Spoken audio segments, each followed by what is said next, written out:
Photos పంపించు మా వాడికి.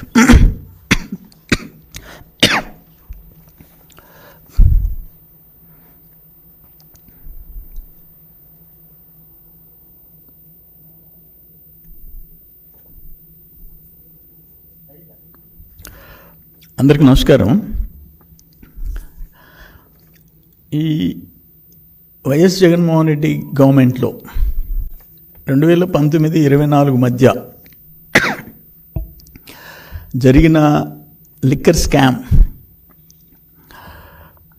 ఒక అంతర్జాతీయ స్థాయి స్కామ్.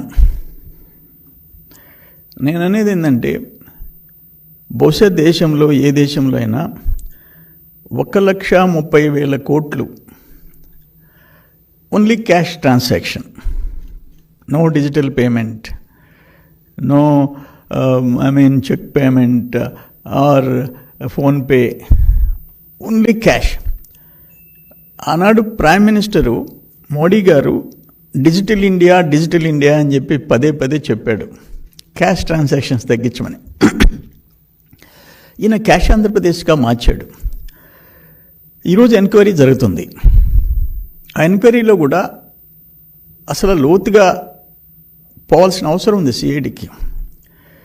మీరేదో 3,200 కోట్లు అంటున్నారు మీరు, కానీ అన్అఫిషియల్ సేల్స్ మీరు అకౌంట్లోకి తీసుకోవటంలా. నేను ఒక మాట అంటాను, ఈడీ ఇంత మనీ లాండరింగ్ మీ లెక్క, సిఐడి లెక్క, నేను తర్వాత కూర విషయాలు చెప్తా, 3,200 కోట్లు అంటే ఈడీ ఎందుకు ఎంటర్ కాదు? అసలు అప్పుడు కూడా 19-14, బిట్వీన్ 19 and 14 ఇన్ని వేల, మోర్ దాన్ 1 lakh crores, 1,30,000 కోట్లు ట్రాన్సాక్షన్. దానికి అసలు అప్పుడు ఎందుకు క్వశ్చన్ చేయలేదు సిబిఐ కానీ ఈడీ కానీ? ఇప్పుడు కూడా సిఐడి ఎంక్వైరీ చేస్తుంది, క్లియర్గా సమాచారం బయటకు వస్తుంది, ఎవిడెన్సు. ఇంకా ఎందుకు ఈడీ ఎంటర్ కాదు? నేనేమంటానంటే, బోఫోర్స్ కుంభకోణం 2089 రాజీవ్ గాంధీని కొంపు ముంచేసింది, 60 కోట్లు. బోఫోర్స్ కుంభకోణం ఓన్లీ 60 crores. అయిపోయినాడు రాజీవ్ గాంధీ పాపం. 2014 2G స్కామ్, మన్మోహన్ సింగ్ అయిపోయినారు. ఈ 2 స్కామ్స్తో అసలు నేషనల్ పార్టీ గుర్తు, జాతీయ హోదా కోల్పోయే పరిస్థితి కాంగ్రెస్ పార్టీకి వచ్చింది. బట్ అది 60 కోట్లయితే, ఒక దేశంలో ప్రధానిని ప్రజలు మట్టుపెడితే ఇదంతా ఆషామాషి కేసా ఇది? ఆషామాషి కేసా ఇది? అంటే ఇప్పుడు నేను ఒక మాట చెప్తున్నాను, మీరు లెక్కలేసినారు, మధ్యలో కరోనా, ఓన్లీ కరోనా టైంలో 2020 మార్చి 23 నుంచి మే 4 ఓపెన్ చేసేసారు, షాప్స్ క్లోజ్ అయింది, లెస్ దాన్ 2 months. ఒక మాట నేను అడుగుతుండా, 2018-19లో ఐఎంఎల్ కేసెస్ 3,84,000. మధ్యలో జగన్మోహన్ రెడ్డి టైంలో 2021 1,87,000, 1,87,059,131 కేసులు సేల్స్. అంటే 3,84,000 నుంచి 1,87,000 ఒకే ఊళ్ళో అగ్రి కరోనా. 21-22 2,63,000 కేసులు. బీర్ కేసెస్ అయితే పర్ మంత్ 18-19లో 23 లక్షల కేసెస్, 19-20లో 17,74,000, 20-21లో 4,75,000, 22-23లో 6,79,000. నేనేమంటానంటే, ఇక్కడ జరిగిన దోపిడీ కేసుకి ఒక్కొక్క టైప్ ఆఫ్ బ్రాండ్కి, చీప్ బ్రాండ్కి 150 రూపాయలు. నేను ఉండింది చెప్తుండా. ఇంకొక బ్రాండ్కి 250, ఇంకో బ్రాండ్కి 350, 600. ఒక కేస్ అంటే 48 స్మాల్ బాటిల్స్, క్వార్టర్ బాటిల్స్ ఉంటాయి. అవి సపోజ్ ఒక దాంట్లో ఒక బాటిల్ 150, 250కి అమ్ముతారు బయట. ఇది త్రూ ఎక్సైజ్ డిపార్ట్మెంట్ స్కానింగ్ చేసి షాప్స్కి పంపిస్తారు. ఇక్కడ Kasireddy and team, Jaganmohan Reddy team చేసింది ఏంటంటే స్కానింగ్కి పోకుండా, డిపోకి పోకుండా, ఎక్సైజ్ డిపార్ట్మెంట్ డిపోకి పోకుండా డిస్టిలరీ టు నేరుగా సేల్స్. ఎందుకంటే ఆ స్టాఫ్ వాళ్ళు పెట్టుకున్న షాపులు, అది ఎంత అని ఈరోజు సిట్ తేల్చాల్సిన అవసరం ఉంది. నేను చెప్పిన సేల్స్ అంతకుముందు తెలుగుదేశం టైంకి ఇప్పటికీ మధ్యలో ఎందుకు వచ్చింది ఇది? ఎందుకంటే అనఫిషియల్ సేల్స్, డిపోకు పోకుండా నేరుగా అమ్మిన సేల్స్ ఎంత? అందుకని 3,200 కోట్లు కాదు, మోర్ దెన్ 10,000 crores, 10,000 కోట్ల పైన. నేను సజ్జల శ్రీధర్ రెడ్డి ఈరోజు అరెస్ట్ అయినాడని వచ్చింది, ఎస్పీవై ఇండస్ట్రీ నంద్యాల. ఆయన తెలుగుదేశంలో ఉన్నాడు. నేను నంద్యాల బై ఎలక్షన్ అప్పుడు మాతో ఉన్నాడు. ఆ తర్వాత 19 గవర్నమెంట్ మారిన తర్వాత పత్రికల్లో వచ్చే వార్తలు విని సజ్జల శ్రీధర్ రెడ్డికి నేను ఫోన్ చేసి అడిగా, ఏందయ్యా మీ డిస్టిలరీలు మీదేదో వాళ్ళు పెత్తనం చేస్తున్నారంటే, అన్నా మా ఎస్పీవై ఇండస్ట్రీ మేము కష్టపడి పెట్టుకున్న డిస్టిలరీ మిథున్ రెడ్డి చేతిలోకి వెళ్ళిపోయిందని నాకు చెప్పాడు స్వయంగా. ఈరోజు అరెస్ట్ అయి ఉన్నాడు. ఇది ఎక్కడన్నా డెమోక్రసీలో నువ్వు డిస్టిలరీ వ్యాపారం చేసేదాన్ని ఆఖరికి మాగుంట శ్రీనివాసులరెడ్డి ఎంపీకి సంబంధించిన మెక్డవల్ డిస్టిలరీ సింగరాయకొండలో మూసుకునే పరిస్థితి వచ్చింది. మెక్డవల్ కంపెనీ మీరు అడిగిన లంచాలు మేము ఇలేమంటే మూసేసి నేషనల్ ఇంటర్నేషనల్ బ్రాండ్స్ మూసేయండి, మేము తయారు చేసి అమ్మండి, అయ్యే తాగి చావండి. ఈ డెమోక్రసీ అసలు ప్రజాస్వామ్యం బతికిందా లాస్ట్ 5 years? వైసీపీలో దురదృష్టకరమైన పరిస్థితులు. అందుకే నేను చెప్తుండా, మీ పార్టీ ఇప్పుడు ఎస్జిఎస్ ల్యాబొరేటరీ, అది top laboratory, SGS laboratory Chennai, ISI mark ఉంది. వాళ్ళు ఏమిచ్చారు టెస్ట్లలో? ఒక్కొక్క బ్రాండ్ 3 బ్రాండ్లు వాళ్ళు టెస్ట్ చేశారు. Andhra gold, 9 seahorse, silver stripe whisky.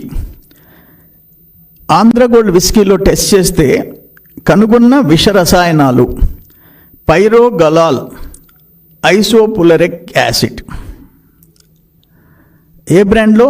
Andhra gold విస్కీలో విషపూరిత రసాయనాలు పైరోగలాల్, ఐసోపులరిక్ యాసిడ్.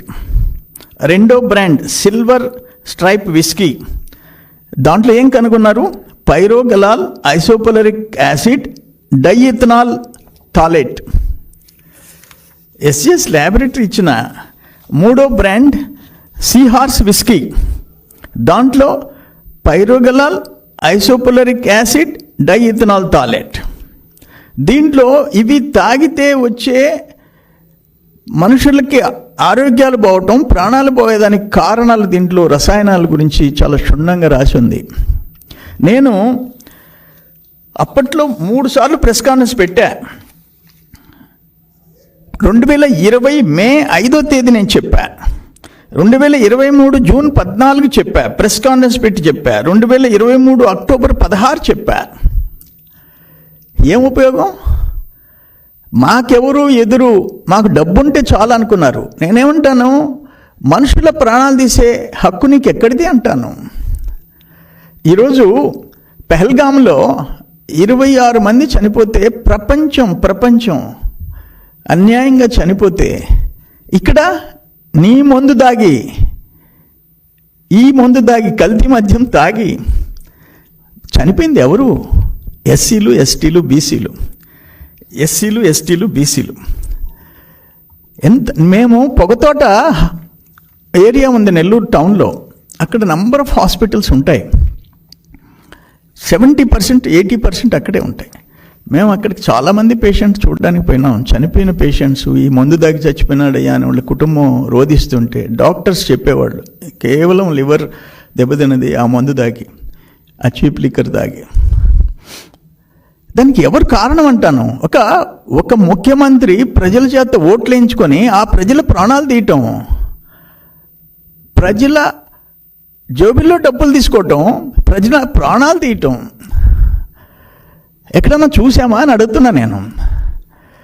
అందుకని దీనికి వెంటనే ఢిల్లీలో కేజ్రీవాల్ 100 కోట్లు, ఒక ముఖ్యమంత్రి, ఒక డిప్యూటీ ముఖ్యమంత్రి, ఆంధ్ర, తెలంగాణ, తమిళనాడు ఇంతమందిని అరెస్ట్ చేశారే 100 కోట్లకి. ఈడీ ఇక్కడ ఇంచుమించు 10,000 కోట్లు. ఇక్కడ 2 రకాల ఎంక్వైరీ జరగాల. అది సిట్ లెవెల్లోనే అయిపోద్దా, లేకపోతే సిబిఐ, ఈడీ చేస్తా. ఒకటి డబ్బు దోచుకోవటం, 2 అన్అఫిషియల్ సేల్స్ చేసుకోవటం, 3 నాసిరకం మందు తాగిచ్చి ప్రజల్ని ప్రాణాలు తీయటం. ఒక మనిషికి ఏదన్నా జరగరానిది జరిగి, ఒక కర్రో కత్తో జరిగి మనిషి ప్రాణం పోతే ఆవేశంలో జైలు శిక్ష వేస్తారు, యావజ్జీవ కారాగార శిక్ష. ఇక్కడ ఎన్ని వేల కుటుంబాల ఎన్ని వేల మంది ప్రాణాలు తీసి లక్షల మంది అనారోగ్యానికి కారణమైన దాని గురించి మీకు ఏమని చెప్పాలా అని చెప్పేసి అడుగుతుండా. ఈ సేల్స్ చూసుకోమంటుండా. ఓన్లీ 42 డేస్ బ్రాందీ షాపులు మూసారు కరోనా టైంలో, 42 రోజులు మూసారు, కొరప్పుడు తెరిచారు. ఎందుకు మధ్యలో ఇంత పెద్ద ఎత్తున సేల్స్ పడిపోయినాయో చెప్పాలా. ఆఖరికి ఎంత అంటే ఆ డబ్బు మీద మోజు ఏంటంటే, ఇతర రాష్ట్రాల నుంచి వచ్చేటప్పుడు ఒక 3 సీసాలు తెచ్చుకోవచ్చు. చట్టం అది, ఎప్పటి నుంచో ఉన్న చట్టం.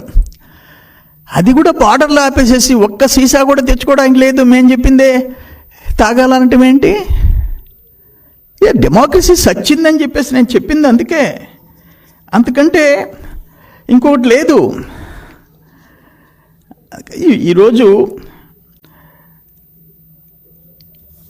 ఈ 2 రకాల ఎంక్వైరీ, ఒకటి డబ్బు, ఒకటి ప్రజల ప్రాణాలు, 2 చేయాలని చెప్పేసి నేను కోరుతుండా. ఇది టోటల్ తాడేపల్లి ప్యాలెస్కి సంబంధం లేదు, only lotus pond, total lotus pond. అందరికీ తెలుసు. ఇప్పుడు ఆ ముద్దాయిల పేర్లు చూసినప్పుడు వాళ్ళందరికీ కంప్లీట్గా కసిరెడ్డి రాజశేఖర రెడ్డితో పాటు ఉండే వాళ్ళందరికీ అందరూ కలిసి పెత్తనం చేసుకున్నారు, డిస్టిలరీస్ హ్యాండ్ ఓవర్ చేసుకున్నారు, కల్తీ మద్యం తయారు చేయించారు. అఫీషియల్గా క్రేట్కి ఇంతని తీసుకున్నారు, 150 నుంచి 600 దాకా. అన్అఫిషియల్గా కేసుకి అరౌండ్ 10,000 రూపీస్. ఒక 48 సీసాల క్రేట్లో 150 నుంచి బ్రాండ్ని బట్టి 600 తీసుకుంటే అది 20 రూపాయలు డిస్టిలరీకి ఒక సీసాకి అప్రాక్సిమేట్గా అనుకోండి, 20 రూపాయలు పే చేస్తే బయట 200కి అమ్ముతారు. ఆ 20 రూపాయల్లో వీళ్ళకి 3 రూపాయలు 4 రూపాయలు వచ్చింది. కానీ అన్అఫిషియల్లో 200 రూపాయలకి అమ్ముకున్నారు.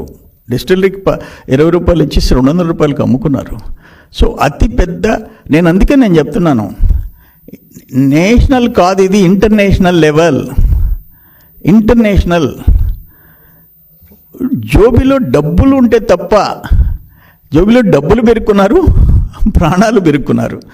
అందుకని ఇది ఆషామాషి విషయం కాదు. ఇది నేను చెప్పాను ఇప్పుడు, బోఫోర్స్ కుంభకోణం 60 కోట్లు, 2G స్కామ్ ఒక ప్రధానమంత్రిని ఇంటికి పంపించేసింది. 60 కోట్లకి ప్రధానమంత్రిని ఇంటికి పంపించింది. 100 కోట్లు ఢిల్లీ స్కామ్కి ఒక ముఖ్యమంత్రి నుంచి, ఒక డిప్యూటీ సీఎం దగ్గర నుంచి 3 రాష్ట్రాల్లో ఉండే కనెక్షన్ ఉండే వాళ్ళందరినీ జైలుకి పంపించింది. బట్ ఇక్కడ ఎవరు పోవాలంటాను? వీళ్ళు పోతే సరిపోతా? ఎవరికి చెందింది ఆ డబ్బు? ఎవరు 1000 కోట్లు దోచుకున్నాడు? ఏ కుటుంబం దోచుకుంది? ఏ కుటుంబం ఎన్ని కుటుంబాల ప్రాణాలు తీసింది? ఏ కుటుంబం దురాశ వల్ల ఎన్ని కుటుంబాలు మంచం ఎక్కాయి? ఇది తేలాల్సిన అవసరం ఉంది. ఇది ఆషామాషి కాదు. నేను చెప్పేది ఏంటంటే, నేను ఎమోషనల్గా చెప్తుండా.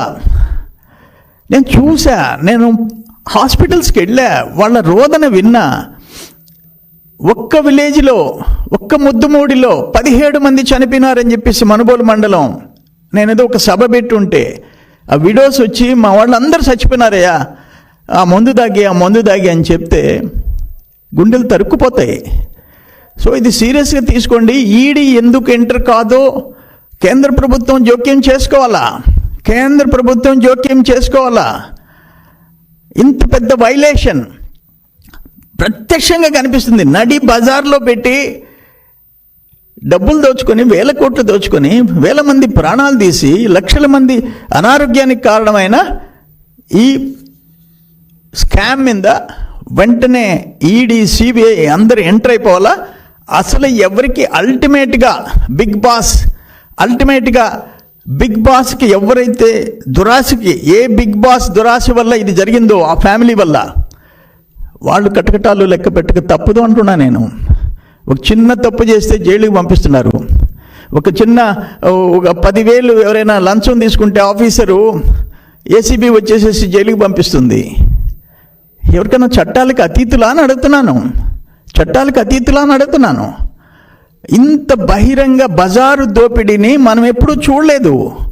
జరుగుతుంటే ఆ పనిలో కాంట్రాక్ట్ తీసుకున్నాడు, లేకపోతే ఇది ఇక్కడ తీసుకున్నాడు, అది ఎక్కడ తీసుకున్నాడు, ఆ కాంట్రాక్ట్లు, ల్యాండ్ స్కామ్స్లో తిన్నారని చెప్పి వింటుంటాం. ఎంక్వైరీలు జరుగుతుంటాయి, యాక్షన్ తీసుకుంటుంటారు. బట్ డబ్బు దోచుకునేది చూసాము, ప్రాణాలు దోచుకునేది చూడలేదు. ఇది ప్రాణాలు దోచుకోవటం. పేదోళ్ళ ప్రాణాలు పణంగా పెట్టి నువ్వు 1000 కోట్లు సంపాదించుకున్నావు. నువ్వు పనిషబుల్, శిక్షార్హుడివి నువ్వు. అందుకని కేంద్ర ప్రభుత్వం వెంటనే ఎంటర్ కావాలా. ఇది ఆషామాషి విషయం కాదు అని అంటున్నా నేను. చిన్న విషయం కాదంటున్నా నేను. ఇటువంటిది బహుశా దేశంలో ఇప్పటికి జరగలేదు. సీరియస్గా తీసుకోమని పదే చెప్తున్నాం. నేను అంతకుముందు 3 సార్లు ప్రెస్ కాన్ఫరెన్స్ పెట్టాను. 2020లో, 2023లో పెట్టాను. ఇదే చెప్పాను. మొత్తం నా దగ్గర డేటా అంతా ఉంది, కంప్లీట్ డేటా ఉంది. ఎస్జిఎస్ ల్యాబొరేటరీ ఇచ్చిన రిపోర్ట్లన్నీ ఉన్నాయి. ఇదంతా ఎస్జిఎస్ ల్యాబొరేటరీ ఇచ్చిన టెస్ట్ రిపోర్ట్స్. అదేమి ఆర్డినరీ ల్యాబొరేటరీ కాదు. చెన్నైలో దానికి ఒక గుర్తింపు ఉంది, ఐఎస్ఐ రికగ్నిషన్ ఉంది. ఇవన్నీ ఫ్యాక్ట్స్ చెప్తున్నాను నేను ఒక పాయింట్ అడుగుతున్నాను. ఈ రైట్ లెఫ్ట్ పెద్దిరెడ్డి రామచంద్రారెడ్డి దగ్గర నుంచి, ధర్మాన ప్రసాద్ రావు దగ్గర నుంచి, వాళ్ళు ఎవరెవరు ఉన్నారో పెద్ద నాయకులందరూ ఒక్కరు ప్రెస్ కాన్ఫరెన్స్ పెట్టి ఈ క్యాష్ ట్రాన్సాక్షన్ కరెక్టు, ఈ మందు తాగినందువల్ల ఎవరు చావలేదు, చెప్పండి. ఎందుకు ఇన్ని లక్షల క్రేట్లు మధ్యలో తగ్గిపోయినాయి చెప్పండి. ప్రజలు తాగటం మానేసేశారా? నువ్వు మద్యపాన నిషేధం పెడతానని మోసం చేసినవాడివి. నువ్వు మద్యపాన నిషేధం అమలు చేస్తానని చెప్పి వాళ్ళని మద్యపానానికి గురి చేసి, కల్తీ మద్యానికి గురి చేసి ప్రాణాలు తీసినోడివి నువ్వు. సో ఇది క్షమించరాని నేరము. నేను ఆవేదనతో చెప్తున్నాను. వెంటనే ఈడీ, సిబిఐలు ఏమేమి ఎంటర్ అవుతాయి, నేర పరిశోధన సంస్థలు వచ్చి ఎంటర్ కావాలా. అసలు పేదోళ్ల ప్రాణాలు, పేదోళ్ల జోబులు, పేదోళ్ల ఆరోగ్యాలని బలి చేసిన వాళ్ళ మీద చర్యలు తీసుకోవాలి.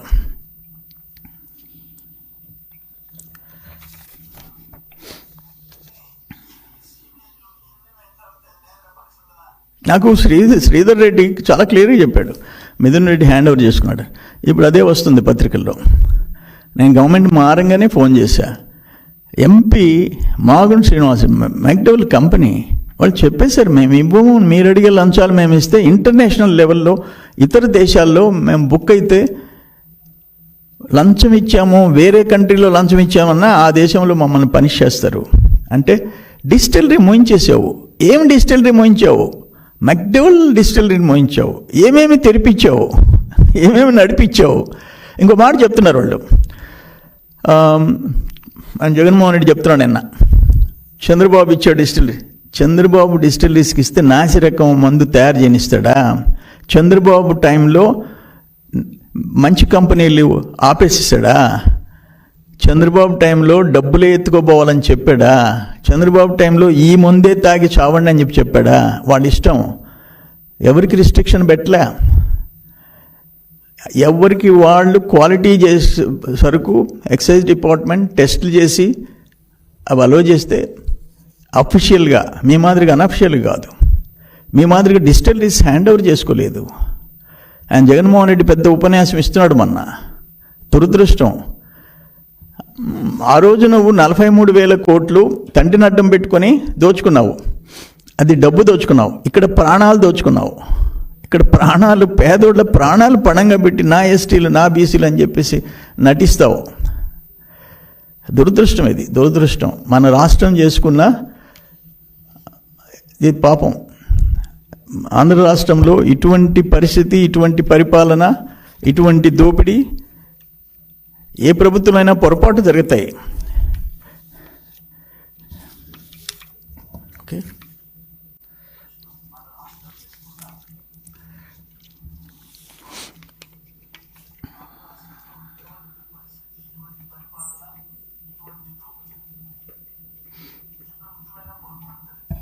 కసిరెడ్డిది మాత్రం ఆయన బాధపడుతున్నా అంట, 2,000 కోట్లు ఎత్తేసాడని నాకు చెప్పకుండా. సరే అమ్మా.